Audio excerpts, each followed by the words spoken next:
Hey everybody, and welcome back to Hard Ticket. I'm Jeffrey Bogus. And I'm Tristan Moore. We have a very, very special episode today. Ooh. We're only covering one movie. Oh? Yeah. It's called Extract 21 Gray Cherries. All right? It stars a crack team, okay, of Tom Holland. He's a PTSD-stricken, afflicted. He has PTSD. He's a veteran. He's an opioid addict. And it also stars Chris Hemsworth, and he has to extract him from Bangkok or maybe Bangladesh. I can't remember. And along the way, they kill some cops, and Chadwick Boseman comes in. As a cop. And he has to solve the mystery of who killed the cops, but we already know who did it. Yeah. It was actually not the two people I just mentioned, Tom Holland and Chris Hemsworth. It was actually Ryan Gosling, the gray man himself.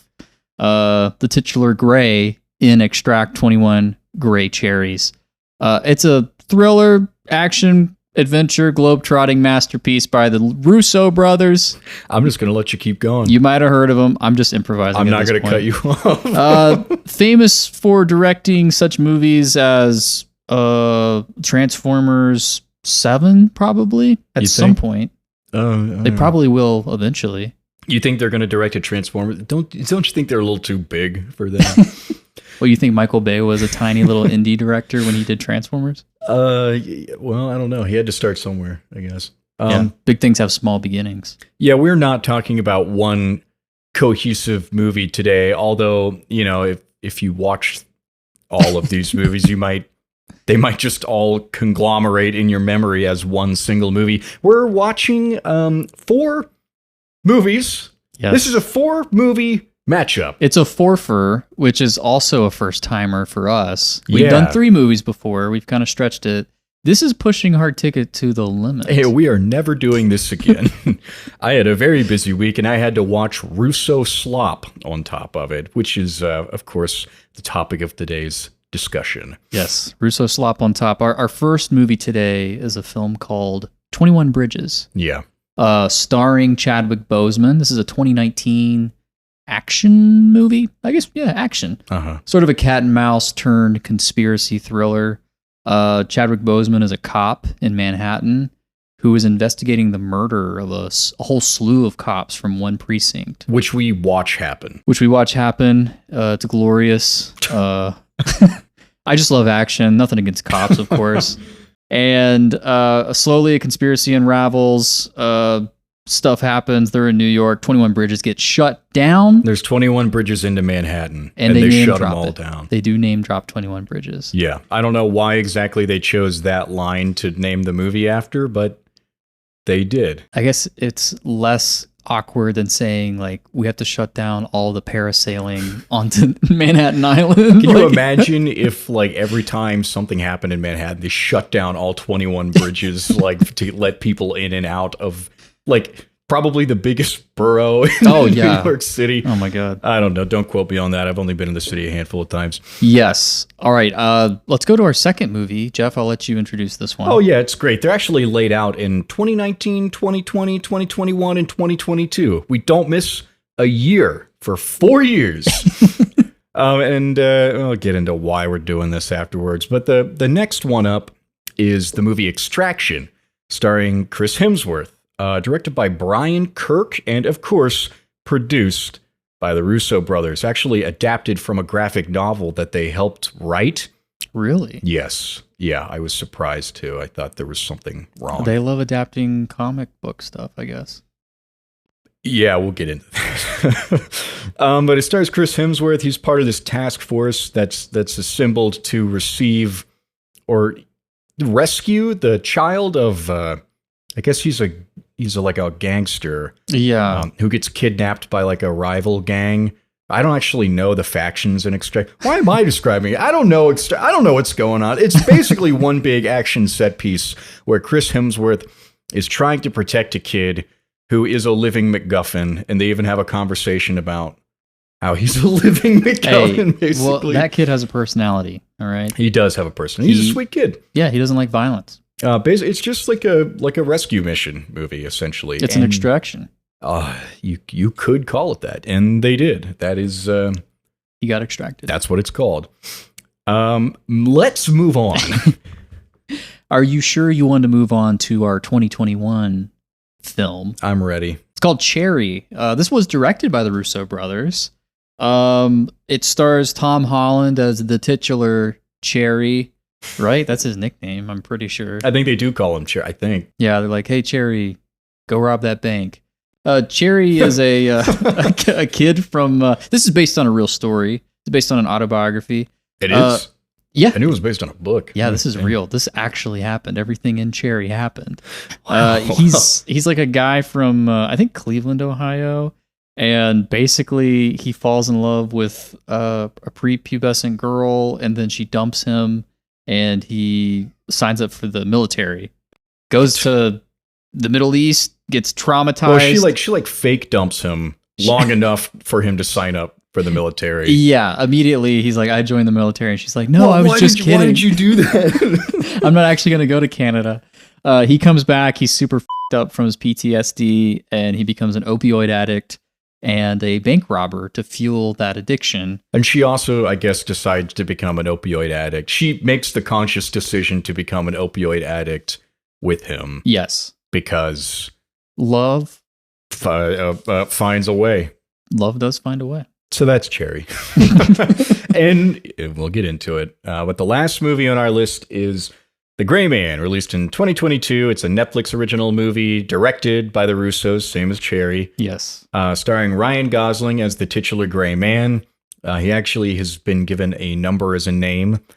His name is 6. He's recruited by Billy Bob Thornton to be this, like, a part of this shadow agency of, I guess it's the CIA. Yeah, it's like 6 guys that they recruited. I guess they never got past Ryan Gosling, and they just go around and murder people for the CIA, which just sounds like what the CIA already does. Except these guys are like, they're basically just, they have to do everything they're told because they would otherwise, they're criminals. He extracts them from prison. It gives them a choice. He cherry picks them out of prison.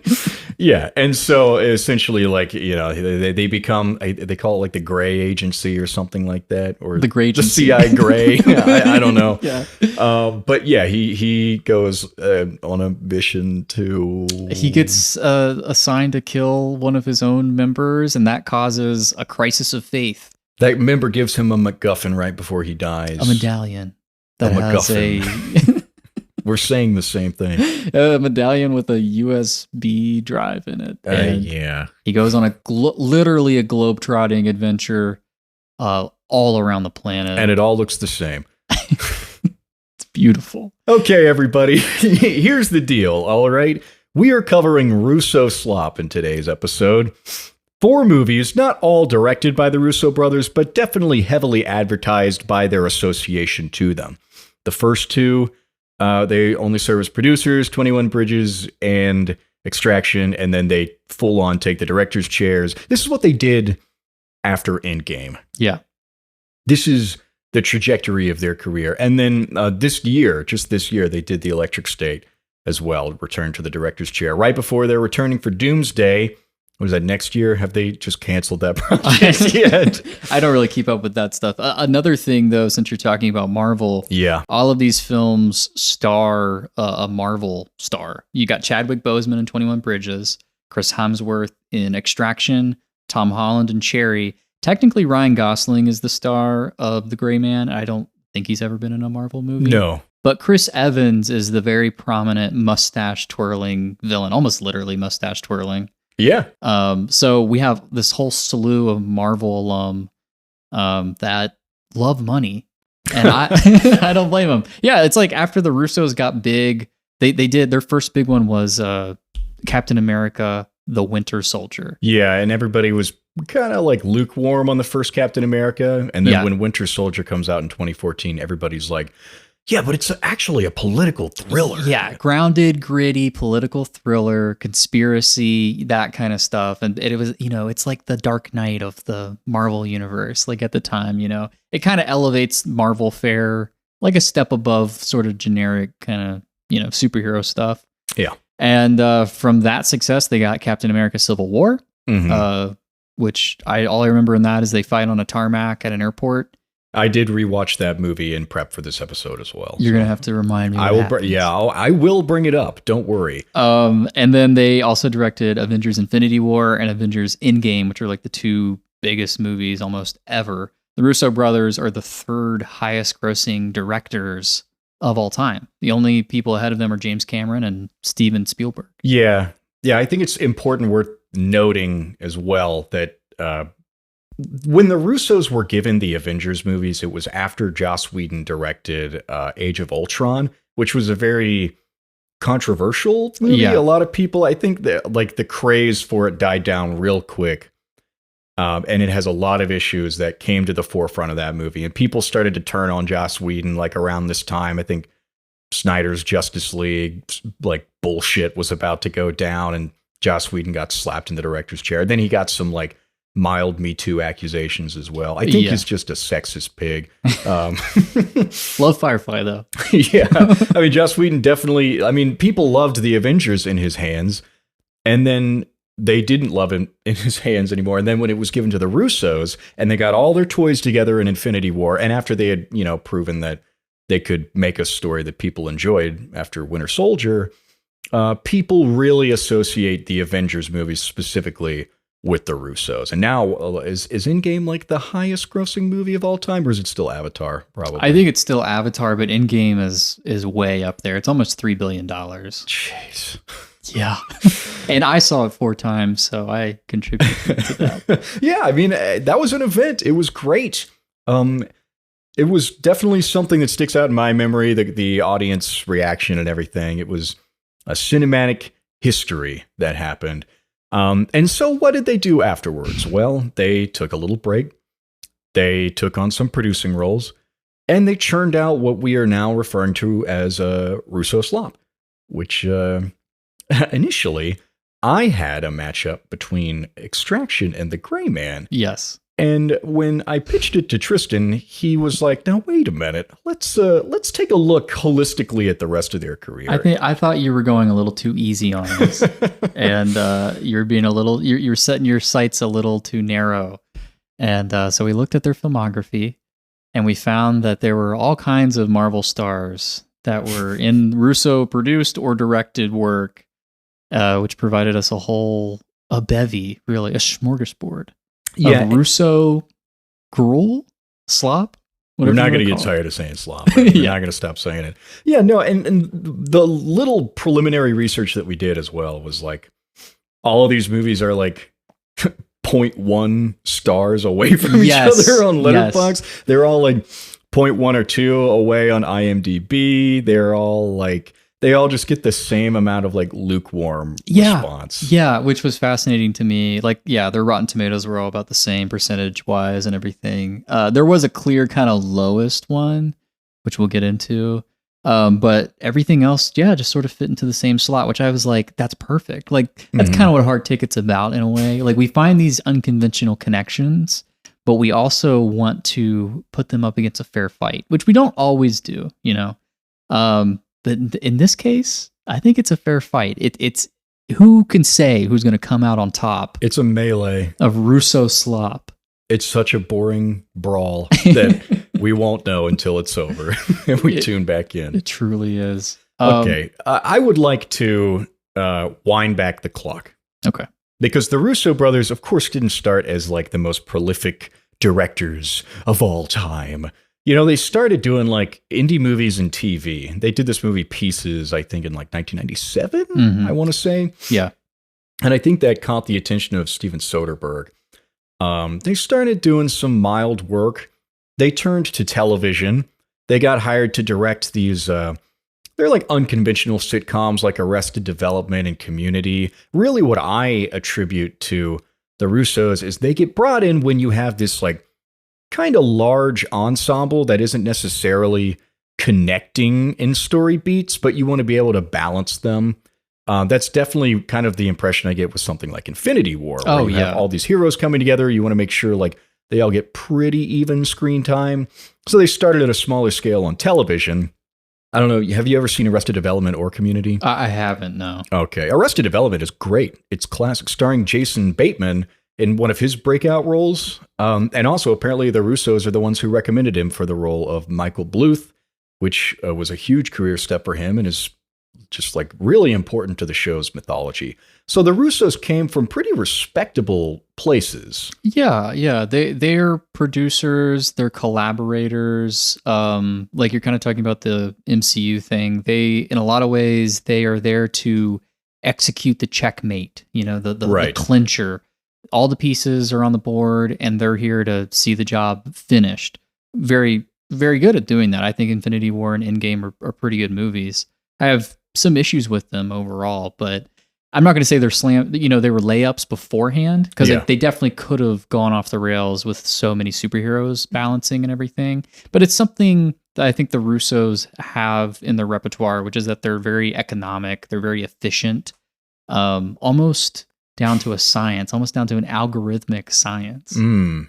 Interesting you said that. So definitely, and here's an interesting thing about the movies, because this is a 4-year period that we're kind of looking at. And in this 4-year period, streaming really, really solidifies. 21 Bridges is the only of these 3 movies to get a wide release in theaters. It's the only one with like box office records, really. Yeah. Extraction was a Netflix movie. Cherry was an Apple TV movie. Gray Man was a Netflix movie. And you start to see sort of this trend. And this is something that happened during the writer's strike. What was that, 2023 or 22? 22, I think. In the writer's strike of 2022, the writers were really fed up. One, they had lost a lot of residuals because shows were not like recurring on like live TV anymore. They were now streaming, and they didn't get any residual checks for people watching them on streaming. So when the writer's strike happened, there were a lot of people who were kind of revealing the backside of the streaming mentality. And this term starts to pop up. Second screen entertainment. Yeah. Where people who are like designing streaming services, like an algorithm where everything's on these neat little tiles, it's designed for scrolling, there's entertainment that's like, competing almost like social media posts against each other. Second screen entertainment is like designed to not be too difficult to follow. Yeah. It's the second screen. You're on your phone, you're scrolling, you'll look up when there's a funny line that you already heard in the trailer. And people are saying that to the writers, are saying this isn't second screen enough, which is like a critique of a screenplay that's like too ambitious, but is probably just a normal screenplay. It's just a normal, it's not background noise enough, basically. Yeah. Yeah. It needs to fade into the background while you're doing your dishes or your laundry or on your phone scrolling. And it's a worrying trend, I would say. Oh yeah. I mean, it's honestly, I would say it's past the trending point. I mean, the streaming services, they will still fund auteurs. And I'm actually referencing a lot of stuff from a video by Nerdstalgic called Why All Netflix Blockbusters Feel the Same. You'll still get your Romas, you'll still get your... The Irishman. Like there's these auteurs that have deals with these services. But for the most part, like, what is this content made up of? It's this stuff. It's somehow still getting like hundreds of millions of dollars in the budget, these big names, and yet they are struggling to make an impression. They're not designed as vehicles that will actually propel the careers forward for these A-list movie stars. Yeah. And this has been a problem that Marvel has had in turning its stars into movie stars.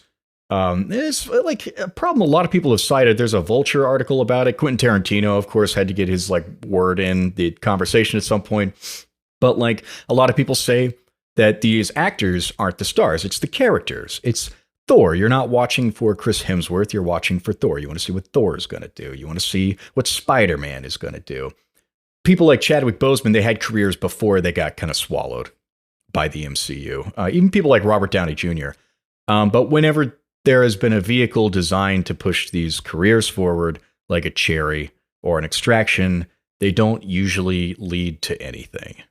They lead to hundreds of millions of hours of streaming, and that's about it. And, like a 45% on Rotten Tomatoes and a 50 on Metacritic, something like that. Yeah, that's what they lead to. They're pretty forgettable. Sometimes they do lead to sequels because the metrics say that it was successful and people liked it because they watched it all the way through.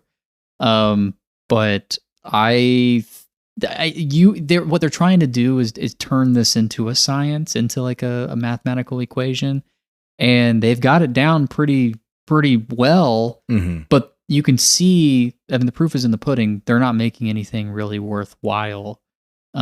Although it is worthwhile for our podcast because we get to talk about them. So yeah, we did it so you guys wouldn't have to. Don't worry. Don't watch any of these movies. We're like the nostalgia critic. Oh, don't say that.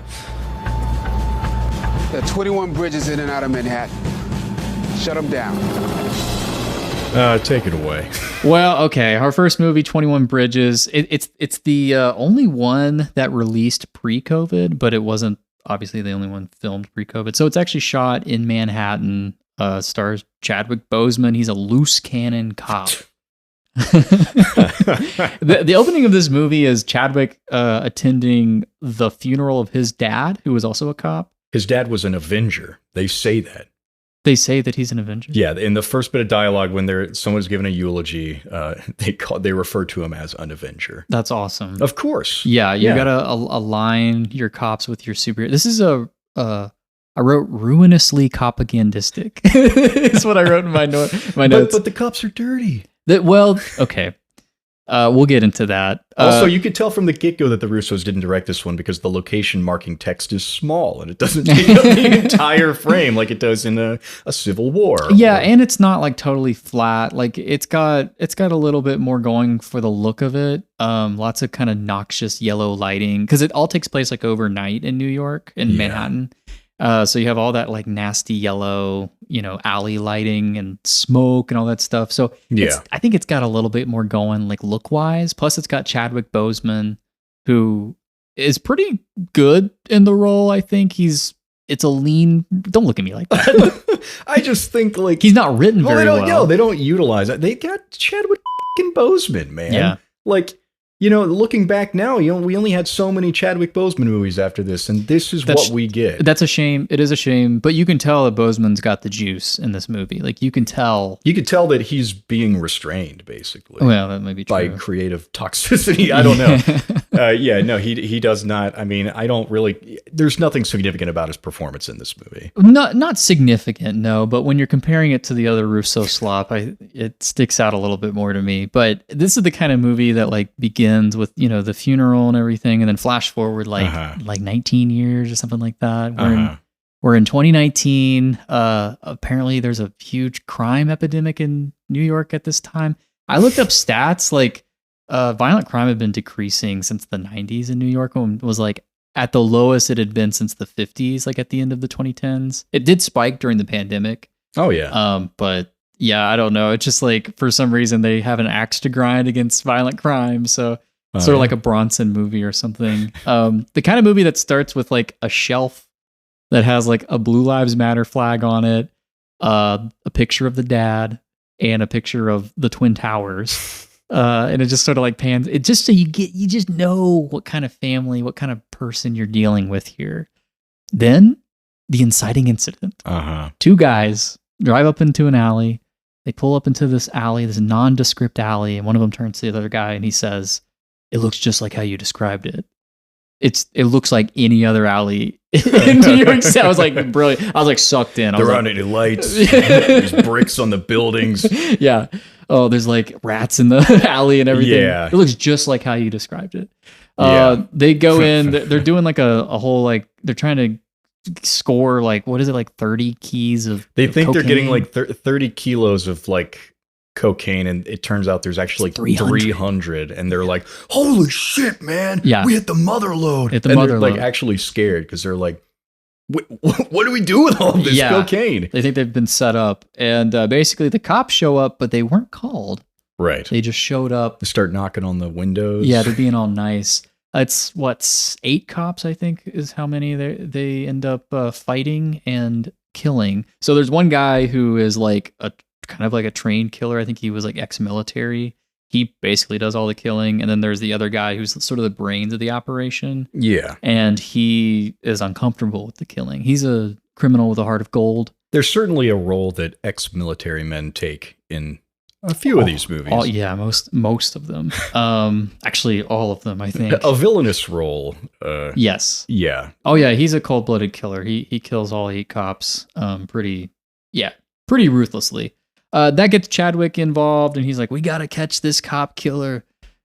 We gotta close all 21 bridges in Shut Manhattan." him down. He literally says, "There's 21 bridges in and out of Manhattan. Shut them all down." Shut them all down. It's a line of dialogue. It's a name drop. 30 minutes in. Why you want to recite the whole movie right now? We got 4 movies. I know. to talk about. I know. I'm sorry, but it just this one deserves a little bit more time. You think? Maybe, I don't know. Okay, so full disclosure, I watched this one first. I watched it last. Jeff watched it last. I watched the movies in descending release order. So I watched The Gray Man first and made my way backwards through time to a better time. Maybe. I don't know. It's all pretty relative. It is relative, but I came into 21 Bridges with fresh eyes and an open mind.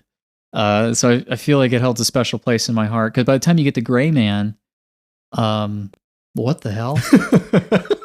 Well, what do you got to say about 21 Bridges then? What's your take? I don't have anything to say about 21 Bridges. I just think it's like just such a waste of a movie. I mean, okay, I will say relatively compared to the others, they are like skirting, tapping not into a topic, but they're like pointing at a topic without going into depth, where they're like crooked cops. Nothing else.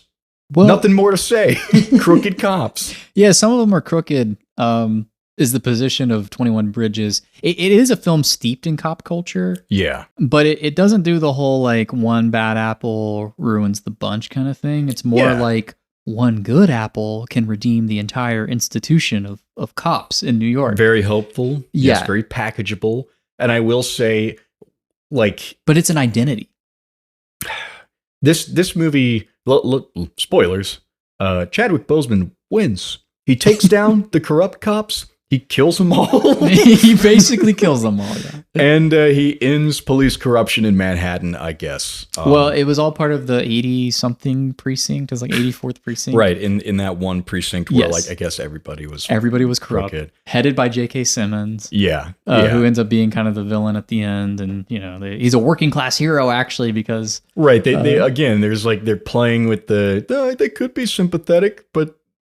They're not. Well, he's doing the whole thing. Like, it starts off, he's like, the mayor of New York hates cops. He eats pizza with a fork. Like, they're like doing the whole like New York like patriotism thing, and he's like, everybody hates my boys in blue. So that's why we do what we do, because we deserve a little bit of that kickback from the drug money. They're basically trafficking drug money and getting, you know, that's how they're like, you know, paying everybody in the precinct. Yeah, no, it's a strange amalgamation of ideas. They're like trying to find the criminals after we've already seen what they've done, so their investigation is not very interesting for the first half until like sort of the corruption's revealed.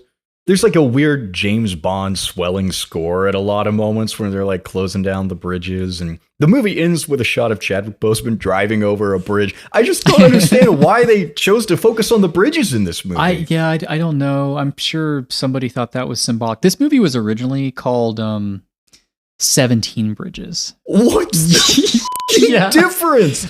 They built 4 more, I guess. Like in 2018, I guess when they like started production, it was called 17 Bridges. I don't know. So I don't know why it jumped to 21. Did maybe someone like miscounted? I don't know. But he does drive across a bridge at the end.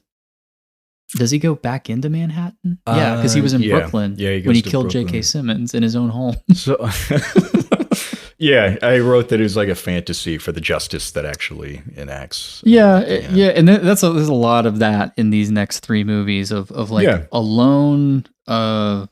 It kind of reminds me of a Neil Breen movie where you have like an exceptional individual who, you know, obviously the institution is corrupt, but through this one exceptional individual's actions, he ends up actually justifying the existence of the institution and sort of purifying it in a way.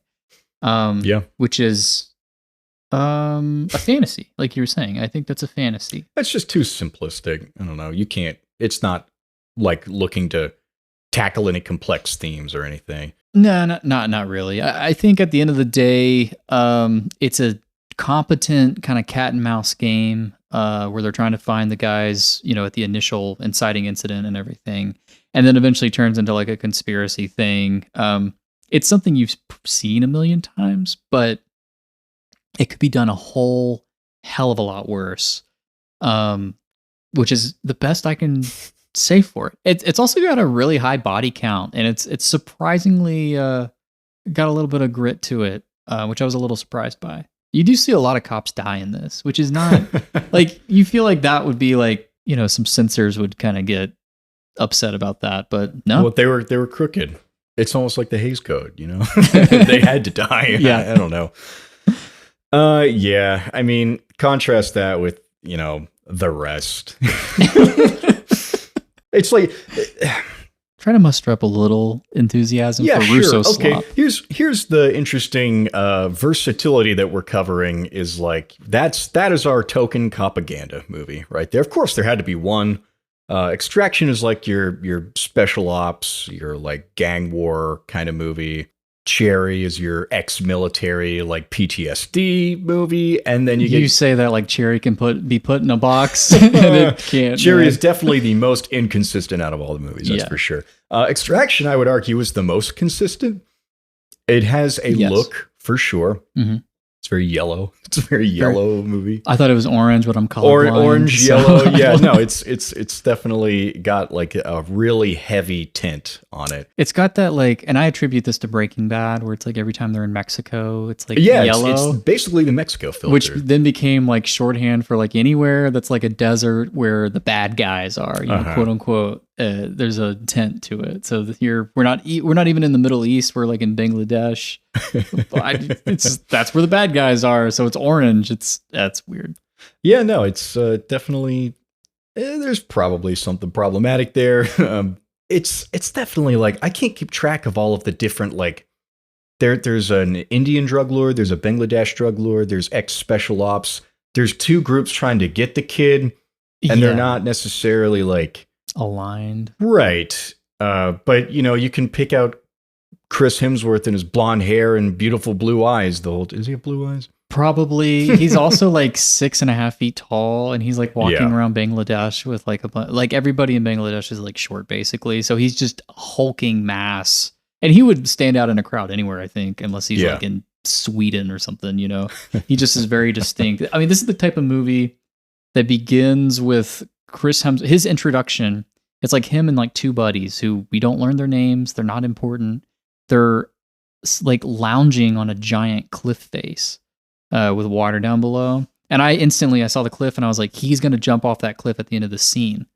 It happened like 2 seconds after I predicted it, because it doesn't even take the time to really like let Chris Hemsworth like talk or like establish a character moment. Yeah. He just like, hold my beer. And he jumps off the cliff and he like meditates in the water and thinks about his dead son. Right. So you're quickly you're in the kind of the warrior poet kind of thing going on. He's, he pines for something he lost. He's haunted, I thought it was a dead wife thing at first. It was a dead something. It was a dead something, yeah. It can either be a dead child or a dead wife. If it was a dead wife, I will say this. Dead wife equals the guy dies at the end. Dead child, he gets to live, but learns how to become like a surrogate father for somebody else, which is exactly what happens in Extraction. Yeah, pretty much. I mean, Extraction is definitely the most simple narrative of these four. You're not really...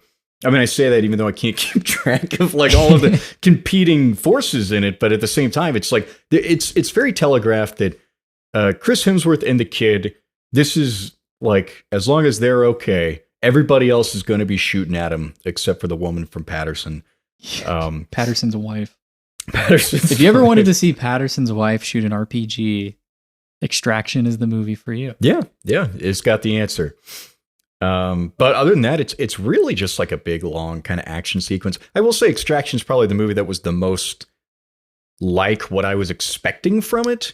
Yeah, because it was so simple. Yeah, and I don't necessarily think that's a knock against it. A movie like Cherry, which we will talk about directly after this, is all over the place. All over the place, yeah. And Extraction's not. It has a couple of moments that I actually like character moments, like between Chris Hemsworth and the kid that he's protecting when he like seeks refuge at David Harbour's house. David Harbour shows up in this movie. He's in the movie for 2 scenes Yeah. and turncoats like immediately. So it's it's a cameo really. It pretty much is, yeah. But the kid has a conversation with Thor where he's like talking about how everybody sees him like a thing and not a person, which is like exactly something that a MacGuffin would say if it could. The Death Star plans. They're like, I'm just a thing, man. Nobody ever asks how the Death Star plans are. It's always, where are the Death Star plans? What are you going to do once the Death Star is gone? Huh? What do I get to do after that? No, you keep the kids safe.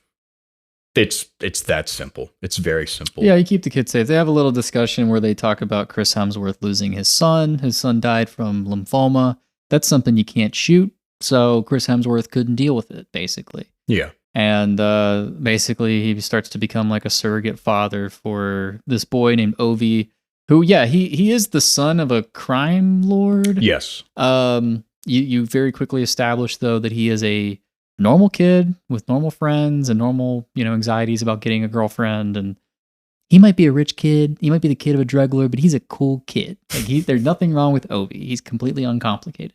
And he has to rescue him. And so this movie does this thing where you have a Chris Hemsworth trying to rescue Ovi, but you also have somebody who works for the kid's father trying to rescue them, because there's a double cross with the extraction team. The entire extraction team mostly is killed when they rescue the kid because the guys who hired them decide that they don't want to pay up. So they send their own extraction team, which is just this one guy.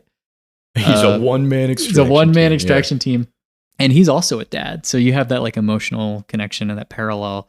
And him and Chris Hemsworth duke it out in the streets of Bangladesh. And it's this trope that you see a lot in action movies where it's the two badasses who are equally matched, but they're on opposite sides of a conflict. Yeah. But they can still kind of respect each other. Yeah, like one, they're like both kind of like samurai. anti-heroes, but different shades of gray. They're Yeah. both gray men They're to both some degree.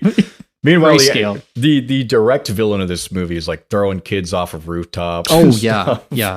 It's a pretty brutal movie. Probably the highest body count, I would say. Yeah, I would say this one does have the highest body count. You're not going to see anything like from your classic like 80s and 70s, 80s, 90s movies where you're seeing squibs and stuff like that. It's all CGI blood spurts, but there is a pretty high body count in this one. Yeah. Which is really funny because during that heart to heart with Ovi near the end of the movie, he's like, I wonder how many fathers I've killed and left, orphaned sons and everything behind. And then instantly, like the next scene, he's killing tons of people anyway. Oh, yeah. So Yeah. it's Kill or be justified. killed. They're the wrong dads. They were in the wrong place. Right. Yeah. They had it coming. And also they were cops. So They were. which I have nothing against. Yeah. I will say that I think Extraction has some of the more interesting action set pieces. There is a oneer. There is a oneer. There's a That's oneer. probably what people talk about the most about. It's a this fake movie. oneer. It is a fake oneer. Apparently, Extraction 2 does an even longer oneer. Even faker. Most likely. But yeah, I think it has more of like a succinct identity, probably, especially as compared to the other four movies. Yeah. Um, Yeah, I agree. It has a good sense of place. I think that it and 21 Bridges share a similar strong sense of place. You have Manhattan, you have Bangladesh, and the other two movies are all over the place. yeah. Well, let's get into it then. You drown, not by falling into the river, but by staying submerged in it. Let's talk about Cherry. Let's see. I wrote here prologue, IDK, but it's fall, and that's great. So so it starts in the fall. Cherry Tom Holland. Cherry Man. Full disclosure, I actively avoid Tom Holland movies. Oh, what the hell? Man? What? You don't think he's a good actor? What's going on? Yeah, man, he's Mr. Stark. I don't feel so good. Tom Holland, man. Yeah, it's one of those movies where it's like he talks. He has like an inner monologue, but then he like starts talking to the camera. Yeah, and he time flea bags. stops. He does the flea bag maneuver. The free bag maneuver. What is that? The flea bag. Oh, flea bag. They said free bag. I'm like, He's free bagging he's it free in this bagging. movie. He basically is. Yeah. He's going commando. Yeah. No, he flea bags in this movie. Yeah, which is like really annoying because he doesn't have anything interesting to say. And sometimes he says things that have no bearing on the plot, and the movie like cuts to. It does this stupid stylistic thing where it like he's like, here's the owner of the restaurant. He had like 18 daughters. They all like this one car, and it cuts to a shot of them all like surrounding this car. Yeah, and yeah. you're like, well, this is never going to come up again. It doesn't matter. It doesn't matter. There's like all these like Family Guy cutaway like gags. Is like how I like he's like hanging out with or he goes to the Army recruitment office and he talks to Sergeant whomever because this is one of those movies where like Yeah. the placard like reads Sergeant whomever. Yeah, But- because like there's a Citibank placard It's later. a It says shitty Shitty bank. Bank. Yeah. Get it? Do you get it? Yeah, it's super clever. Even though like all the posters in the Army recruiting office are like the just regular recruiting posters. They only do it with the big, The big, obvious big ones, things. Yeah, that's like lazy. But anyways, the officer's like he's the type of guy who like to call people Joker every 2 seconds. And it cuts away to him in traffic and he's like, what a Joker. And then it just cuts back and it's like, why is this in this movie? It's like a weirdly snarky movie, and not everything out of his mouth is supposed to be funny, but because it does stuff like that, Oh my God. it really feels inappropriate a lot of moments when he's dealing with PTSD or substance abuse disorder, Yeah. stuff like that, which comes later. And I avoided this movie, not because I ever particularly wanted to see it anyway, Right. but because I just knew. You just know. When there's opioid addiction covered in a mainstream, like $100 million movie, how much did this movie cost? Like $200 million, wasn't it? It costed $40 million, apparently. Oh my God, I was so wrong. But still, like, they're gonna f it up. There's no nuance. And here's the thing about Cherry that they do get right is the fact that, opioid and pharmaceutical companies actually did target blue-collar workers, veterans, and people who were susceptible to buy pain medications. But again, it's kind of like 21 Bridges, where it just points at that and it doesn't do anything. Oh, it with does nothing with it. I mean, and this is a movie where the main character, he's already kind of like f***ed up from the beginning. Like he says to his love interest. So very quickly into the movie, he's in college. He's sitting behind this girl like in a lecture and he sees her. She looks 12. Can I just Sierra Bravo. That's right. You never watched Big Time Rush. I never watched Big Time Rush. I know it has a lot in common with Ned's Declassified, which I'm a big fan of. And Love on a Leash. Love on a Leash. This girl, am I wrong? Do you get that from? It's weird, right? She definitely she has a very youthful presence. She And looks when she was very in young. Big Time Rush, she was a child actor, so I can only see her at that age. I guess it's sort of appropriate. I think Tom Holland kind of has a youthful look to him too, but it was distracting the entire movie. She did not look like, yeah. Anyways, it starts with him meeting this girl and everything, and they kind of fall in love. But like Tom Holland has a chip on his shoulder for some reason. We're never really clued in on why. He says stuff like, sometimes I feel like I already see everything that's going to happen, and it's a nightmare. And I'm like, from what wellspring of trauma does something like that come from? So like the idea is that Tom Holland seems to already be like primed to be so pessimistic and traumatized. And he basically joins the army on a whim because his girlfriend threatens to break up with him because it's getting too serious. And she's the type who, runs away from commitment. And then she changes her mind and he's like, oh, I already signed up for the military. I'm getting deployed to the Middle East. And we get this movie's broken up into chapters because it is adapted from an autobiography. Yeah. We get a chapter where he's in Iraq or Afghanistan. I think it's Afghanistan, right? I think it is Afghanistan. Yeah, and he experiences, war and everything. Honestly, I thought it was probably the best chapter because it didn't attempt to do anything really off the wall. Ben, this comes after the basic training chapter, which Oh, God. is just one long, painful, unfunny shout out to Full Metal Jacket. Oh, yeah. With an aspect ratio change, which it's not even in that aspect ratio, is it? I I don't think it is, but it's just like, it's clearly just trying to style itself after like a Kubrick film. And There's nothing interesting about that. Like visually, it's doing so many things. There's a famous shot where you see like a doctor peering into Tom Holland's asshole from inside his asshole. Yes. POV, you're in Tom Holland's asshole. Yeah, I think honestly that's probably one of the most talked about aspects of this movie.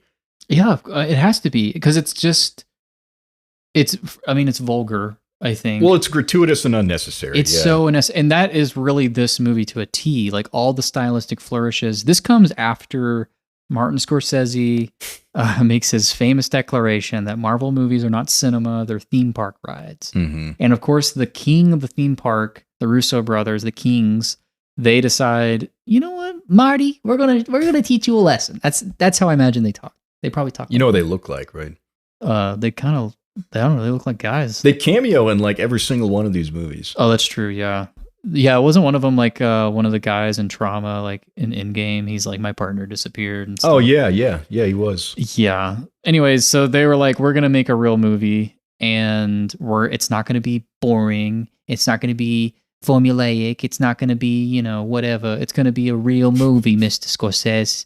And they make this movie and it's, it's what? Well, it's like God. It's like trying to be like all kinds of different movies at once. A Kubrick, an Aronofsky, Tarantino, and a Russo, and those things cannot all exist in one movie. No, they can't. It's all over the place. And the thing is, they also, I think they casted the lead with the least amount of range of all the Marvel actors that we're talking about. They should have cast Chris Pratt.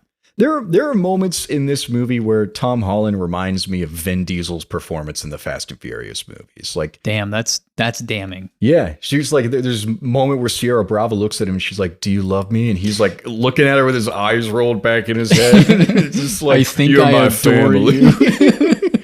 Yeah, he says, "I think I adore you," and I wrote, like, holy shit! It's almost like that twee kind of indie.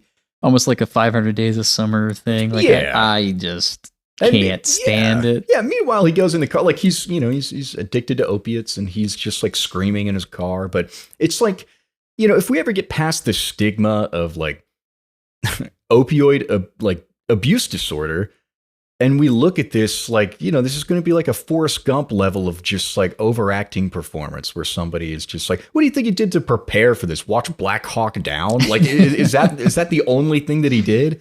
Like, it's a bad performance. He sucks in this. He does suck in this. He sucks hard in this. and that's really saying something because I do think Tom Holland is just generally great and he deserves all the success that he's had. No, and to make matters worse, you're talking about how this movie gets the whole opioid thing right, where it's like, oh, they targeted blue collar workers, veterans with PTSD and stuff like that, and then drops it because then it kind of turns into like almost like a Requiem for a Dream kind of style movie where it's just like an exercise in misery, except it's stylistically overwrought. None of the characters are great. The acting is god awful. Yeah, the really like one of the most problematic aspects of it is that it almost treats all of the opioid addiction portrayals like a choice. Like he goes to the doctor to get put on a different pain med because it's like, I think my addiction's having a net negative impact on my life. And this is the only scene actually in the movie that like kind of says something because the doctor like, he's like, have you ever tried OxyContin? And yeah. He's been taking OxyContin. That's like the one scene that actually says anything. And then it's gone. It's just gone after that. But he's like always talking about like Sierra Bravo's character. She decides that if she's going to stay married to him, she's just going to be addicted too. And she's still going to school. I think she's like an elementary school teacher because she's like in a classroom with kids at one point. Yeah, she's like functional in her job, but she's like just, it doesn't understand opioid addiction for one thing. Not in the slightest. And it also, another problematic aspect that it has is that I understand that it's from Tom Holland's character's perspective, Cherry, I guess I'll call him that. Every veteran has the worst level of PTSD in this movie. Every single veteran is traumatized to the exact same degree is kind of the point that it's making. You get a strawman character who went through the same shit and decided to become like still managed to be somewhat of a functional member of society. like people did that. I understand PTSD is an issue, but like there's not even a character that like displays that like how it could have been, like how he could have turned out. Yeah. You know? yeah, there's nothing like that. Every veteran is portrayed in the exact same black and white manner. Well, to me, there's just such a sense of inevitability to it, which I feel like is so defeatist and so like sorry if you're trying to overcome addiction, but you know, get sent to jail. That's like the only way you're going to break it. It really feels like that because, like I was mentioning, Tom Holland is set up from the start to just be like so just pessimistic for no reason. Yeah. He's just in college and he met like the girl of his dreams and he's like, it's going to end in a nightmare. Well, we have known people like that. Yeah, I guess. And then like he joins the army on a whim. There's like no rhyme or reason for it really. Oh, and there's so much like anti-army, anti-military. Like anytime somebody joins, everybody's like, you're a moron. What are you doing? You're throwing your life away. Like it's like anti-military. It's anti-veteran. It's anti-drug. It's... What is it pro? Like, is it pro? Because like it's basically pro like your life is not really in your hands and like everything's a Rube Goldberg machine. And if you make one mistake when you're like 18, it's gonna reverberate through your entire life. Is that and that's the perspective of the character, I guess. Yeah, maybe it embodies the cherry perspective. The cherry in the middle. The cherry on top. Cherry in the middle. Sometimes I feel like I've already seen everything that's gonna happen. And it's a nightmare. Oh, we should probably talk about the Gray Man. Yeah, I did write God make it stop. And you get to the end of it and think, God, what's the point? Are my last two notes for Cherry. I think Cherry, my last note is that it made me hate montage. There's so many like instances of montage. I think I made this note like, when Tom Holland's character's Cherry, when the titular Cherry, his name, I guess, starts robbing banks. Like you see him rob like every bank. You see him rob so many banks. He robs Shitty Bank. He also robs. Here I have a list of them. Bank America. That's Bank of America. You know, and Capitalist One. Yeah, no, I did catch that. Very smart. Yeah, he robs all the. And there's one that's literally just called the bank. And the teller is like silhouetted as like this figure, shadowy figure. See, like, and then those montages made me think of Boogie Nights, where there's a scene where Mark Wahlberg and John C. Reilly, like, they go to make a drug deal with Alfred Molina, and the whole thing goes wrong, and it's a big mess, and they're like running in the streets while he's like shooting at them. But that's a scene. That is an actual scene that shows the extent to how far they've gone down this path. And a scene requires artistry in order to get those points across. A montage is a lot easier to convey things a lot more transparently without evoking a feeling except whatever the score or song is that you put over top of it. That is a lot of Cherry. It is a lot of Cherry, and these guys are no Eisenstein. Like, they have not mastered the montage. I feel like you watch something like Edgar Wright and there's a lot of montage kind of cuts in that conveys quick action and everything, and they're effective. They're like a trademark of his. And I feel like if we're just kind of going back to the conversation about the Russos trying to make a real movie, they're just aping off of so many other directors. There's even like, I feel like an element of Scorsese in here too. Like it's like, what's the point? But it gets to like a greater issue with all the other movies because they are all amalgamations of cliches and scripted moments and familiar beats because they are pioneering the second screen entertainment. Because if you do something like a David, you can't be on your phone while Mulholland Drive is on. You know, you can't be on your phone while you're watching, Seventh Seal. Yeah. If you try to do something novel or out of the box, you're going to lose the viewer and they're going to turn it off. They're going to be confused. Yeah. And a movie like Cherry, for as try hard as it is, at the end of the day, it cannot get out of the box that it is in because it is still stylistically, if not substantively, an amalgamation of all these references and callbacks. Oh yeah. And it's like, you're not George Lucas either. Like, you can't do that. Like, you are not good enough for that. No, you don't know how to recontextualize these things in an entertaining way. I watched this movie with my girlfriend. I love you so much, honey. I love you so much. Stay tuned to the end of this episode to hear her thoughts on Sherry. I still haven't heard these. And she told me that she thought she felt like she was scrolling through TikTok while she was watching this movie, just because there were so many of those like intercuts and stuff. And after she said that, it cut to like a shot of a duck from Tom Holland's perspective when he's like lying on his side. So it was like actually vertical. Yeah. And I was like, well, there it is. There's your proof. Let's go to the Gray Man, because I specifically wrote down so many lines that were exactly the kind of cliches you're talking about. Oh, yeah. I actually have one of these exchanges. But anyways, we'll start off with like kind of establishing the Gray Man. It's Ryan Gosling is the titular Gray Man. It starts in like, I think 2003.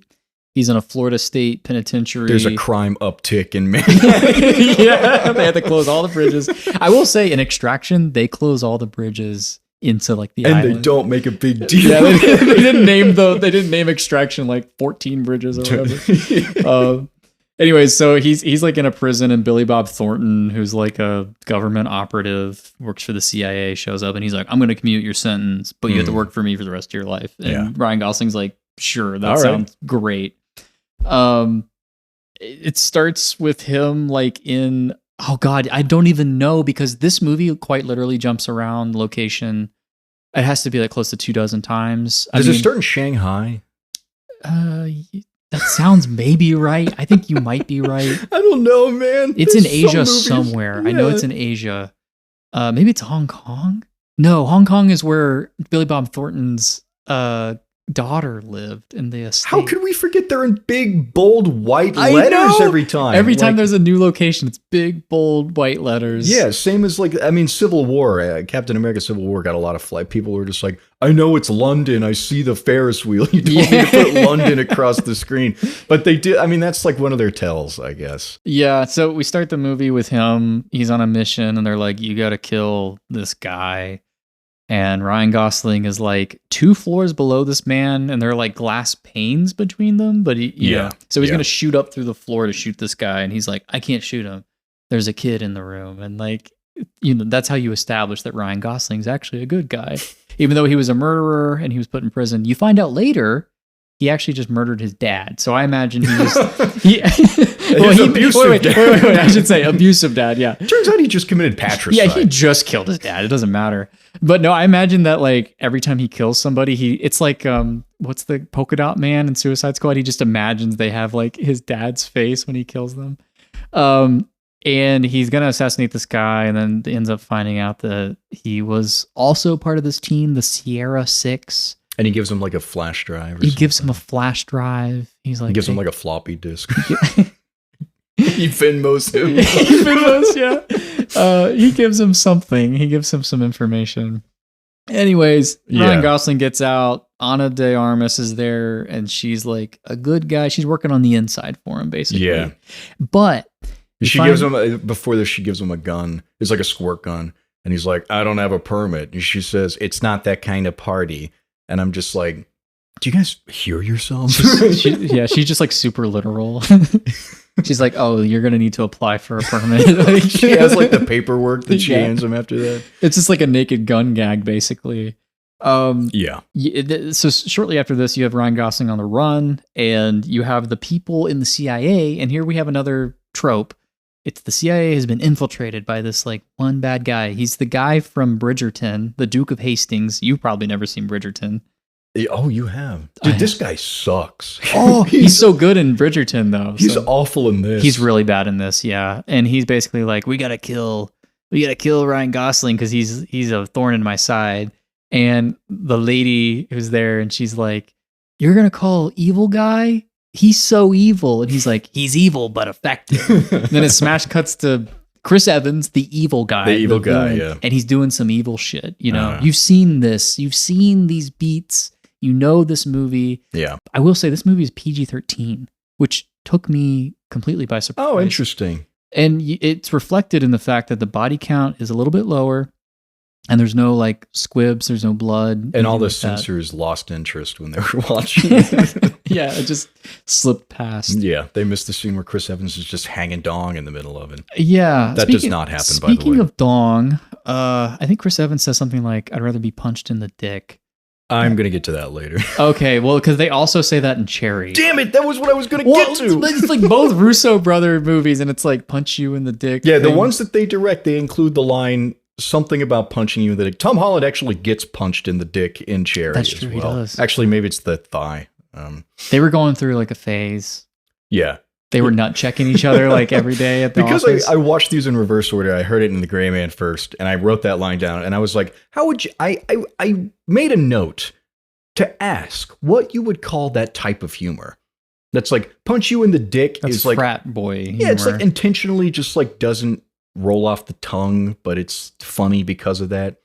It's like calling somebody a ass. yeah, or a Yeah. head ass. Yeah, or a head ass. Yeah. Also that. Yeah. Anything it's- ass, That's really. Russo humor. They love that line. It's like their Aaron Sorkin like egg joke or whatever Yeah, it is. it is like, yeah, it's like Sorkin light, like really light. You know that line in Civil War where Iron Man says, "Sometimes I want to punch you in your perfect teeth." Yeah. You know that what they originally Your perfect dick. Anyways, we get Ryan Gosling on a plane at one point. He's fighting guys. He has a flare. There's all kinds of like smoke.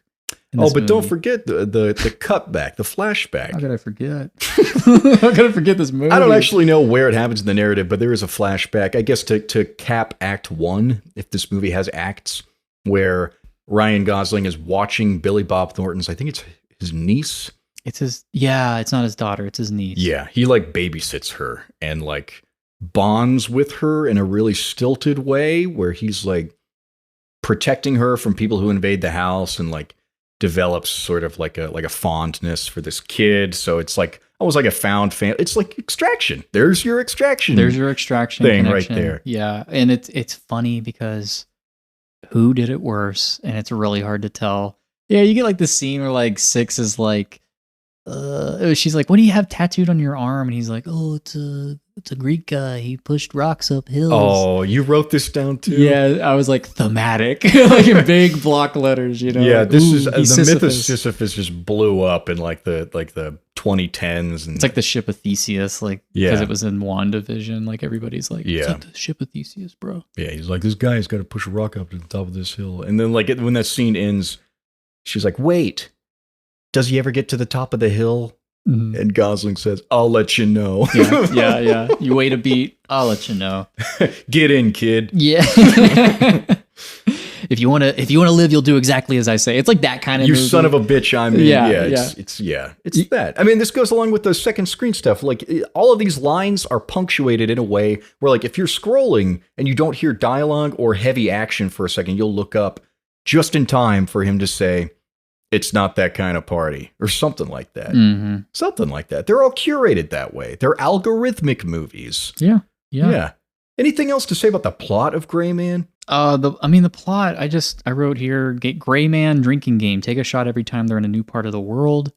We need more guns, someone says. And I said, yeah, sure, why not? They shoot up Prague, which is a part of the world that they are in this movie all of a sudden. I didn't even realize they went to so many places. Yeah, he shoots up Prague. They shoot like 24 cops and probably some civilians, and they like it's like would be such a massive scandal. And Chris Evans at the end of it, he's like, "No, don't worry, I sent in another guy." And that's like his big reveal. And he's like, "You can't teach what I do." And it's like, dude, you're an idiot. Like you just got like 24. You got all your mercenaries killed. You created an international scandal, and your big reveal is that you sent in another guy called the Lone Wolf. Who is this guy? I don't know this guy. What the hell? Like, what is this?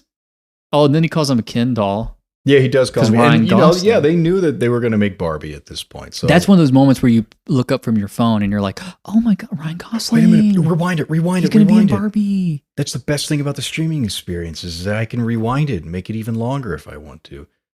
Or shorter if I want to. Yeah, I could play it on like Skip 1.5 speed, just like Martin Scorsese intended. Yeah. Yeah. What the hell? This is a movie. Any cohesive themes across the board? I mean, cohesive, we're talking, it's a lot of, like I was saying, like the individual man of action who is fighting against a corrupt system, hordes of people. He protects innocence, whether that is in the form of like a woman or a child. Mm-hmm. Either or. He has a sense of justice, just an innate sense of justice. An innate sense of justice. They globe trot. Or they close down the bridges, one or the other. Yeah, they're either staying in one place or they're going all over the place. Or they're isolated. Cannot lock these guys down. There's this weird, can I say this? At the end of The Gray Man, I was getting Jurassic World Fallen Kingdom vibes. I don't... Not as bad as Dominion vibes. No. Have you seen Fallen Kingdom? Yeah. So you end the movie like at the mansion... And there's like all this smoke and everything. Oh yeah, yeah. It like kind of turns into like a quasi horror movie. Yeah. You got Chris Evans, who's sort of like the Indoraptor. You get right. You have this like nuclear family element where you have like Ryan Gosling and Ana de Armas as like the parents, and you have the girl. Don't know who she is. I kept like looking at her, and I was like, "Is that the girl from Jurassic World: Fallen Kingdom?"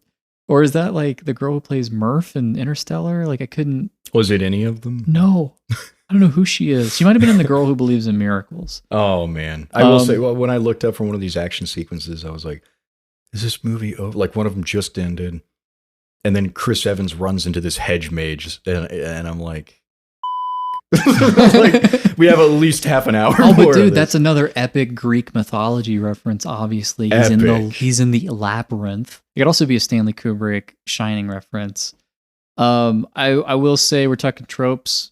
The lone wolf who Chris Evans sends in, big up. He hired a mercenary with a conscience. Yeah. So he gets all kind of miffed that they're going to kill a little girl, and so again we have the two badass warriors on either side of a conflict. They meet in the middle, the gooey center, the cherry in the middle. The cherry in the middle. And they respect each other, and the lone wolf goes his own way. Yeah. I guess they're setting up a sequel with that. They are, yeah, and I think they are going to do one. They also, this movie, The Gray Man, was written by Christopher Marcus and Stephen McFeely, who were known for their work on Marvel scripts beforehand. They did like Thor: The Dark World, Captain America: The First Avenger. They also wrote Winter Soldier, so you can't knock them too much if you didn't like those movies, but you like that one. Since Winter Soldier, they have exclusively written movies for the Russo brothers. There's not a single script they have written that somebody else has directed. And The Gray Man was, well, at the time, it was the most recent. I think they went on to write The Electric State with them as well. We missed out on that one. Yeah. So, like, they're definitely, like, if it feels maybe the punchiest, the most, like, Marvel-y, I don't know. It's a lot of quips, and from the beginning of the movie, Billy Bob Thornton is like, "I get it, you're glib," and he is. Like Ryan Gosling's very glib. He kind of is sleepwalking through the movie a little bit, and he also does that in some of his roles too. It's before the gauze-laissance of Barbie. Jesus Christ, that rolls off the tongue. Yeah, it does. Yeah, but people remember that he's a good comedic actor. So after that, he got cast in The Fall Guy. Insert movie here. Whatever's coming up next. Oh yeah, he's in that sci-fi movie that's coming out. The one by Phil Lord and Chris Miller. He's an astronaut. Oh, The Running Man? No, that's Edgar Wright. God, you don't listen to me. Also, TV Tropes pointed out when I was reading about this movie that Six is remarkably well-adjusted and morally centered for a person who underwent so much childhood abuse and literally killed his father, which is like in stark contrast to what Tom Holland's character, Cherry, goes through in Cherry. He's not well-adjusted at all, despite going through horrible things. So it's really just about like, you can write anything. That's kind of the takeaway. I guess. No, you can write anything. It doesn't really matter. Nothing really matters when you're a Russo brother, because they got money, baby. What's it mean? The writing. Oh, it's this guy's name in Greek. What guy? Just a guy, trying to get a rock up a hill. Why? They made him. Who made him? The gods. Did they need a rock? They're just trying to punish him, I think. Did he deserve it? Probably. Let's go to the questions. Question time. Ding, ding, ding, ding. You want me to go first? Why don't you kick us off? Okay. If one of these movies included an in-credits scene that revealed it took place in the MCU, which movie would it be? And what would the scene be? Oh, you know it's going to be The Gray Man. Why? Because it's got the like all the worst parts of the MCU just all together, which lately has been the MCU, is just all the worst parts. Something like an Ant-Man Quantumania, which is an easy punching bag for people who didn't see it. I actually did see it. Oh. Wow, what a great way to spin. Now I can say you're flexing on this podcast. Yeah, I can say with justification that it sucks, because it does. It's probably worse than The Gray Man, actually. The Gray Man's just milk toast. Yeah, I just kind of forgot about everything in The Gray Man after I watched. I grayed out while I was watching it, basically. Nice. Okay, Yeah. My pick for this one is Cherry, and it's purely for the moment where Tom Holland walks out of the prison at the end of the movie. Instead of seeing his 12-year-old child bride, he sees Sam Jackson as Nick Fury, and he's like, I'm putting together a team. Can you give me a scene where Sam Jackson doesn't show up and say, I'm putting together a team? That would be the stinger. You could do the end of Extraction, where the kid comes out of the pool and it's Sam Jackson standing there instead of Chris Hemsworth. I think what they need to do is they need to it's still Ryan Gosling, it's still the Gray Man, but some CIA person who's not Billy Bob Thornton, because he dies at the end of his movie. Spoilers. Also, Billy Bob Thornton actually does try. He always kind of, I mean, he puts in a respectable performance in that T-Mobile commercial that he's on. Like Where the hell am I, by the way? Yeah. Why do I have signal? Yeah. I feel like he's just giving it. Anyway, whoever's the new CIA person, they put Ryan Gosling in a room and they're like, I want you to meet someone and I want you to join his team. And it's the Red Guardian, played by David Harbour, who's like, this guy, give me big hug, why not? And he like comes up and gives him a big hug. And he's like, actually, we were in Berlin the whole time. But he's revealed to be the David Harbour character from Extraction, and then he double crosses everybody. Yeah, because he wants to kill a kid. Scene. So there's two post-credit. There's like a mid-credit scene and a post-credit scene. Yeah, that's great. Perfect. You realize that like these are just jokes for us. That's awesome, man. That is true. These are just jokes for us because no one cares, including the Russo brothers. Okay, my first question is, of the Marvel stars who have not starred in a Russo-directed/produced movie, which one would you want to see springboarded the most, and which one the least? So that's Marvel stars who, like, even if they were in a Marvel movie done by the Russos, like, it can't be anybody in Civil War, it can't be anybody in Infinity War and everything, because that's like all the Marvel stars. Oh, it can. Any of the Marvel stars. Oh, you're talking like in a solo vehicle that's not Marvel. Yeah, springboarded, directed like these movies. Okay. Yeah, that's a good one. Kat Dennings, probably, from Thor: The Dark World. Okay. Which one, most or the least? That's the most, obviously. You got a little crush? No, I don't have a crush on Kat Dennings. She's really annoying in that movie. I think it would be really fitting for her to be in like one of these movies. You just want to sabotage. You're hoping for like a Springtime for Hitler kind of thing, where you just align all the worst elements and somehow it creates a masterpiece. I just would be curious to see how they would do it. Like, how do you put what has Kat Dennings ever been in that was good? Huh. Yeah. The 40-Year-Old Virgin? Is she in that? Yeah, I think so. Oh. It's been a while. Well, okay, so my least would probably have to be, I would hate to see the big guy who plays Drax. Oh, Dave Bautista?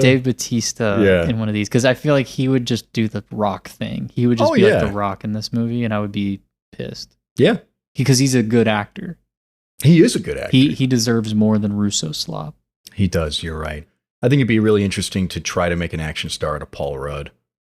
Like, they put Paul Rudd in a solo vehicle, but they don't write any jokes for him, and you're looking at him the whole time, and you're like, still laughing because it's Paul Rudd. Yeah. He's like, it's like how he appears in that one Tim and Eric sketch, and it's just like, it's Paul Rudd. Like, he's so handsome. Like, he's great. Yeah. All right. If these four guys teamed up to form a group of talented and heroic individuals that avenged the innocence of the world, we can call it something like the Revengers. Who would be their supervillain nemesis? Let's see. Do all the villains die in these movies? Spoilers. There's not even like a villain in Cherry, is there? The villain is opioids. That guy from Midsummer is in there, and he dies. yeah. You dump his body and nothing ever gets made of that. What if it's Sam Jackson, not as Nick Fury, but as what's his name in Unbreakable? Oh, Mr. Glass? Yeah. Wow, okay. How about that? And it's actually, instead of being a Marvel tie-in, it's an M. Night Shyamalan tie-in. Okay, yeah, I like it. And Bruce Willis kind of has to show up and Right. like fight them. Uh, He just punches. he just punches people. Yeah. Well, he did like sign away rights to have his likeness used in a AI copy. So, Epic Bruce Willis moment. and the Russos will be the first to direct AI Bruce Willis. Oh, don't put that out there, man. Yeah, they're Don't- like, we got to break new ground. This one's for Scorsese. They're gonna break something. Yeah. Interesting. Okay, yeah, I like that. I like that little reversal. You think it's gonna be Nick Fury, but it's actually he's just in a wheelchair. He's like, I'm here to kill all you guys, and they just shoot him. Like, push his wheelchair over. The path of the righteous man is beset. There you go. Okay. If you had to boil down the Russo tell to one defining factor that every movie of theirs shares, what would it be? Is Yeah. it, you know it? It's punch you in the dick. Punch you in the dick? Yeah. Either that or the big white title cards every Yeah. location, but punch you in the dick is better. It would be their tell is that I could never tell you what their tell is because I always forget it as soon as it happens because their movie's so forgettable. So sad. The Russos to me are like, you know, we've talked about Barton Fink on this podcast, and Barton Fink is like this playwright who goes to LA he gets like a contract to write studio movies, and an executive producer is like, write me like a cowboy movie. And he writes this long thing about like class division that also takes place in the West. And he turns it in, and the executive's like, I got 10 people who can give me that good Barton Fink feeling. Give me a goddamn cowboy movie. Yeah. When you want a goddamn cowboy movie, the Russo brothers are the ones you call. Hell yeah, man. Okay, so what do the DCU versions of these movies look like? So obviously we had the MCU during the, its peak. It was like the top of the superhero genre, and then DC comes in and they're making Justice League. Justice. I try to combine Joss Whedon and Justice. Yeah. Justice Weed. I don't know. They made Justice League. They made, people like Wonder Woman. They made Aquaman. They made Batman v Superman, Man of Steel, all that stuff. So imagine that these movies are like the MCU. What do the DC versions look like? Oh, almost like knockoffs, right? Is that kind of what you're getting at a little bit? I guess they kind of would be a little bit like knockoffs. I'm imagining like Zack Snyder coming in and directing like The Gray Man, and he's just like brooding the entire time. Okay, so what you do is you don't take these A-list stars that have made household names by Marvel. You take people like, and they've done this, you take Michael Pena and you put him in an action role where he saves the world. You get these people who aren't even A-listers, arguably aren't even like B-listers, and you put them in the same scenarios with lower budgets, but just the same amount of action, and it's, probably that's what you get, right? Yeah, it's a little darker maybe. Yeah, it's definitely darker. It's definitely grayer, but not in like a flat, not quite color-corrected way. Yeah. Just in like this is dark. There's nothing interesting. It's all concrete. You get the grayest man. Yes. Yeah. 22 bridges. 21 gray bridges. Okay. So swap one of these movies with a Christopher Nolan movie so that he directs it and the Russos direct one of his. I would love to see the Russos take on something really complicated like Memento or Tenet. I thought you were going to say Tenet, Like, I'm imagining just like all like they would it up so bad, but it'd be really funny because it'd be like faux, like serious and lofty. Mm-hmm. Chris Nolan, for one of these movies, I feel like he could probably turn around probably a decent movie with something like Cherry, maybe. I feel like there's like a little bit more going on there. There's a lot of jumping like forward and backward in time. It's not like strictly action, and I know he does a lot of action in his movies, but I don't associate Nolan like just with action. Yeah, I kind of feel like Nolan almost could take a Russo concept and do it well. I feel like you could almost make that argument with a couple of his movies from the past.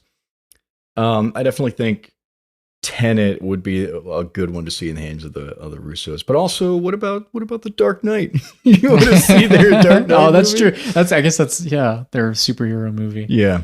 They love superhero movie. Yeah, that would be great. I'd love to see a Heath Ledger performance from being directed by the Russo brothers. Oh God. Yeah. I'm sure they would do him justice. But I don't think I would trust Nolan with Cherry. We can give him. You wouldn't trust him with it? No, I would not. Yeah, he would at least like chop it up into something completely confusing that would kind of baffle you and would be inoffensive because of that. Yeah. You'd be Maybe. like, what the hell is going on? Is Yeah. he addicted to drugs now, or was that in the past? He has a drug addiction that transcends time. Yeah. Oh, God. Yeah, okay. It's opioid stars. Well, let's do it then. Okay. What is the most generic name you can come up with for an action movie? And what are some alternate names that you could come up with for these 4 movies? Rock Solid. Oh, that's rock solid. That's pretty good. Yeah. Yeah. So you want me to rename the 4 movies? Well, like if you're looking at 21 Bridges, like when we were talking about how like the titular bridges don't really matter. Yeah. What would you rename it? Like, I think for that reason, it's the perfect name for that movie. it couldn't be anything else. There couldn't be. It could have been. Possibly. It could have been 17 bridges. Yeah. I feel like you call it like Killer Cop, Cop Killer, something like that. I don't know. Crooked Cop. Crooked Cop. Crooked Cop Killer. Propaganda. Propaganda Film Killer. number Yeah. 25. Yeah. Extraction. I feel like you could call The Rescue.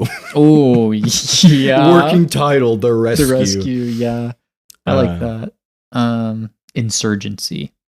That's like the Resurgence. Resurgency. Yeah. Cherry, like, what do you call that? Honey, I'm Home. Mr. Stark, I don't feel so good. Mr. Stark, yeah. You got to do something that's like really pretentious, like in a glimpse inside the mind of Charles Swan. Oh, something yeah. like Or like that. Requiem for a Dream, kind of like, Right. like a very lofty title. Yes. The eternal wellspring of trauma that is the mind of Cherry. Cherry tinted memories of my summer spent home from war. Ooh, cherry tinted memories. Oh my God, that's a movie. Rose there. colored glass. I don't know. Oh Something yeah, like that. cherry on top of a pile of shit. I don't think we could do this all day. And the Gray Man also is just like, that's such a perfectly nondescript title. No, his name is Six. It should be called the Sixy Man. The 60 Man. The Sixy Man. What about like 789 or something like that, or 6 Oh. 8? That should have been a joke in the movie. He's like, "Well, I was 7 I'm done. I want my son. He's doing a Vin Diesel. Oh, so wait, was it 7 afraid of 9? No, why is 6 afraid of 7? Yeah, Because 7, 8, 9. yeah. Mother. In this scenario, I suppose Chris Evans is 7. Billy Bob Thornton is 9. Anyway, it's looking too deep into it. Yeah, I think we established the renames. Those are all really good. Okay, so my next question is: would you rather the Russos adapt a new Star Wars film or reboot Lord of the Rings? God, this is diabolical. I am more of a Star Wars fan, but I recognize that the bar is lower for Star Wars than Lord of the Rings. So I could see them doing a Star Wars movie. I thought like John Watts did Skeleton Crew, and I think Kevin Feige. I think he was supposed to have a Star Wars film at some point. So you definitely have like that Marvel crossover. Ryan Gosling's going to be in the next, or the one after Mandalorian. Oh God, Star Wars Starfighter. Okay. So yeah, I could see the Russos doing a Star Wars. It would probably suck, but most Star Wars movies kind of suck anyway. So what's the harm? Yeah, I think that makes more sense. If they did Lord of the Rings, they would like break it into like 5 or 6 movies, just keep it going as long as possible. Imagine every time they cut to a new location, you have like Denethor, or, like Rohan, Mount Mordor, the Shire. Yeah, yeah, and then there would be one of them that's just entirely like the Battle of Helm's Deep, which is Oh God. yeah, or maybe Helm's Deep parts 1 and 2 in their own movies. Yeah, I think Star Wars is more Tarnished. I think Lord of the Rings is more tarnished. I think Star Wars is safer in their hands, but they can't f- it up any worse than some other people have, probably. Right? Yeah, I mean, yeah. Can't f up more than George Lucas. That's true. All right. Pitch a sequel to your least favorite movie here. So here, this is like a prelude to the final question. This is not your hard ticket. This is your soft ticket. So what's your least favorite movie here, and what's the sequel to it? Oh yeah, I mean it's no competition for my least favorite movie. It's absolutely Cherry. It's just like almost custom catered to rage bait me and my girlfriend who listened after the episode for a rant. But a sequel to Cherry, he gets out and they're reunited, and you just call it Relapse. And Oh my god. it's just the same movie, I guess. Holy shit. That's so fucking dark, dude. It is, especially because it's based on like an autobiography, apparently, that I did not know about. But Yeah, I guess. Yeah, after he got out of prison, he like, so the whole like romance at the core of Cherry like didn't happen. I don't think. I think that's like an invention of the movie. Oh, And you he, like, think they married- would use that to make it more interesting? Cherry more interesting. What? Yeah, it's yeah, that's dark and gritty and super appropriate for the Russo brothers. they love that. Cherry Oh. Infinity Addiction. God, what would you do? You're doing Cherry too. Oh yeah, Cherry is my least favorite. I think as a sequel, you just have him like get gunned down in a bank heist, but like he wasn't part of the bank heist. He was just incidentally there. Okay. And then you rewind back through his life, and he's like, "This is what I did when I got out of prison." And you find out that he advocated on behalf of banks. Oh, Yeah. it's wow. to- Total reversal. Yeah, he's redeeming himself by advocating on behalf of banks.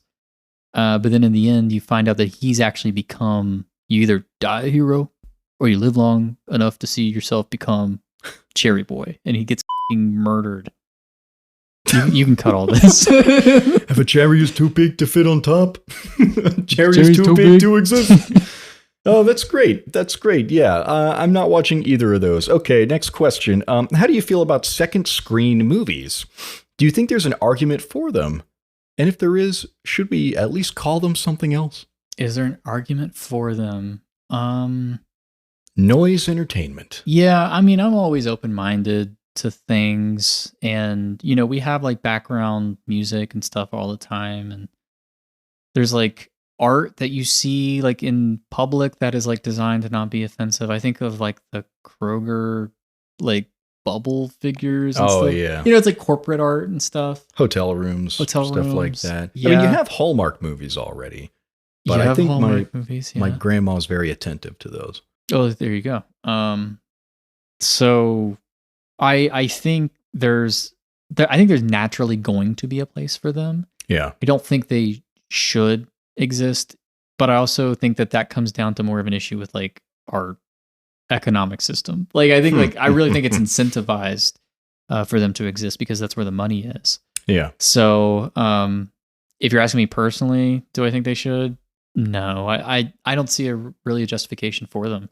They're harmless, true, but I think they cheapen. I really think they cheapen the form, like the art. Yeah, I thing. do too. Yeah, so if there is an argument for, I mean, like you can argue. Scorsese infamously argued that Marvel movies weren't films anyway. Yeah, You know, I don't think he would use a term like second screen, but you know, likening them to amusement parks is probably the first step in kind of creating this cultural conscience that's like, you know, I'm an advocate for the mindful consumer, so that when you're watching movies, which is a very broad thing. A lot of people do it. A lot of people have Letterboxd. A lot of people use it to just try to get the top funny little one-liner. And people who don't do that just kind of dissect movies casually and kind of miss the point, I think, when they do that. But, you know, who am I? I don't have a degree or anything, so we're not so far off. Should we be called something else, too? Whoa, what?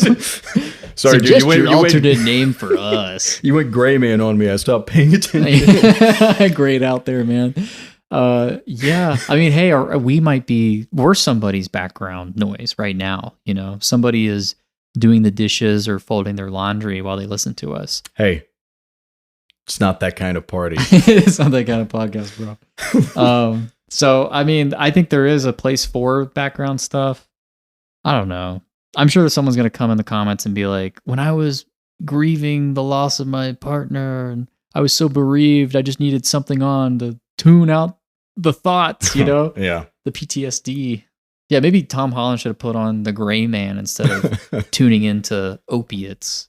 It wasn't out yet. Oh, That's right. well, there you go. It was an inevitability. He was That's always true. destined to become addicted.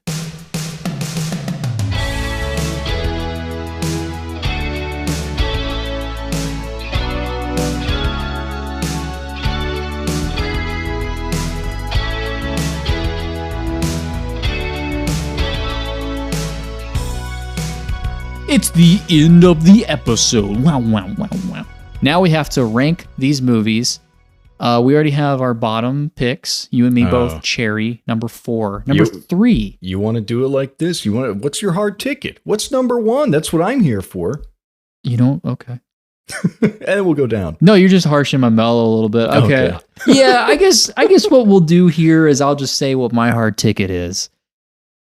It's 21 Bridges. That was not hard to figure out. No, probably not. Yeah. Well, it's the movie, like I said, it's the one I went into and was open-minded about it. I wasn't horribly disappointed by it. I think this is a solid, like 5.5 out of 10. Wow. I think it really is. I think this is a movie that, like, if my dad was like, I'm looking to watch just like a, breezy cop movie, shoot him up. I'd be like, yeah, watch 21 Bridges, whatever. Yeah. Saw it on FX, I'd be like, that's fine. What about you? What's your hard ticket? My hard ticket is Extraction. I was kind of thinking you were leaning toward that. Yeah, I think it has a little bit more to say. There's instances of seeing children kind of enslaved in this gang violence, and that's like, What do you think it says about that, though? Like, what's the message? They're just enslaved. It's just like, what? Like, they're just there. I think the conversation that Chris Hemsworth has with his MacGuffin, his living MacGuffin, is kind of interesting in the fact that he recognizes what he is. I think the action retains my attention more than any of these other movies, and I think it just has a more cohesive look that Very orange. very orange. Yeah, it stylistically was more interesting, and it was just simple. It's just people shooting at each other, just killing. I'm kind of surprised by my answer here. Yeah. Because none of these movies are topics that I would seek out anyway. Okay. But at least it's not propaganda, Yeah, well, like I said, the propaganda thing, at least it's like a message. Like it has Yeah. an identity, which is something I appreciate in a movie. Obviously, we love cops. We back the blue here on Hard Ticket. Obviously.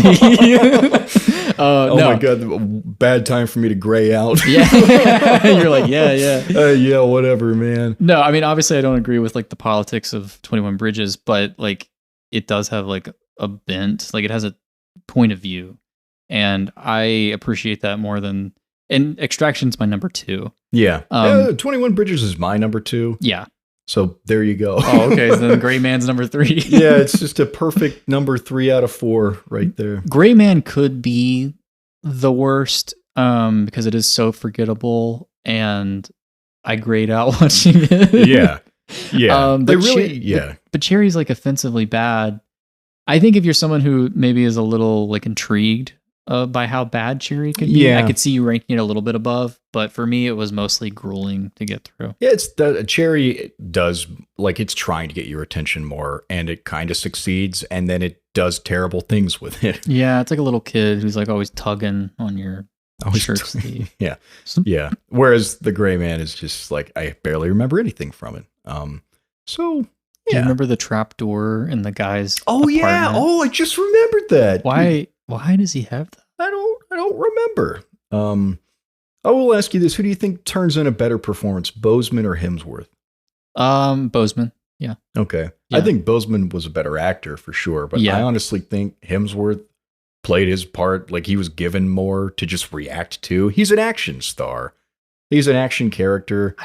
don't agree with that. I feel like because Hemsworth Boseman has like his dad, and he's wrestling with that, and he's wrestling with his sense of duty, but also his sense of justice. Well, maybe since I watched it last, I was just completely grayed out. Yeah, just grayed out. Yeah, that might be true. I feel like Hemsworth and Extract. I literally could not tell you if he was mourning his dead wife or his dead child until at the very end of the movie, or like, you know, the second act when he's like, yeah, my kid died. And I was like, oh, it's a kid. It's not a wife. We'll see. There's some nuance there. You don't know.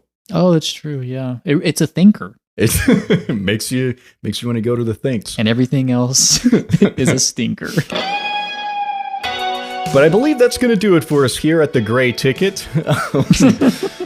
Thanks for listening, guys. Thank you, Jared Tadlock, for designing our brand elements, keeping our podcast looking fresh. Thank you, Aaron Griffin, for mixing and mastering our theme song sung by yours truly in a truly awful falsetto. Thank you, everybody. Thank you so much. Don't watch these movies. We did it for you, so you don't have to. Yeah. Follow me on Letterboxd at Jeff Blogus, all lowercase, all one word. Follow the podcast, Hard Ticket Pod, all lowercase, all one word on Instagram. Tristan? Yeah, you can follow me on Letterboxd at Tristan M. You can also follow me on Instagram if you want at Tristan ___ less. Less as in the opposite of more. Oh, good. Yeah, that's more underscores than you said in the past. I don't think I ever did say it in the past. I think you're graying out right now. We're going to watch a real movie.